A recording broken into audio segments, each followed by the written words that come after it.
Hello বন্ধুরা, তোমরা সবাই কেমন আছেন? আশা করো তোমরা সবাই ভালো আছেন। আমিও অনেক অনেক ভালো আছি। এই যে আমি বাইরে এসেছি, আজকে আমার মেয়েটা স্কুল আনতে হয়েছিল। স্কুল থেকে নিয়ে যেতে ওদের চলে গেছি কসমেটিক দোকান। এই যে মোর সাথে যে বউটা গেছো ওই মালা নিলে আর মেয়ে এই কানের কেলা নিল।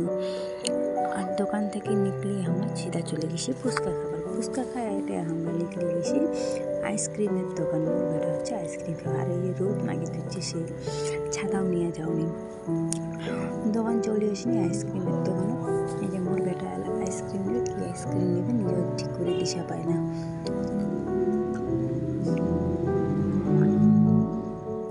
আইসক্রিম খুঁজিতে খুঁজিতে তারপরেও বন্যার পছন্দ হয়েছে একটা কর্নেটো, 20 টাকা কর্নেটোগুলো।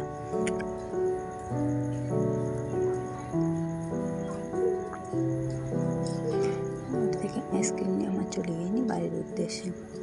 এই যে বাড়ির গলি আমরা চলে গেছিলাম।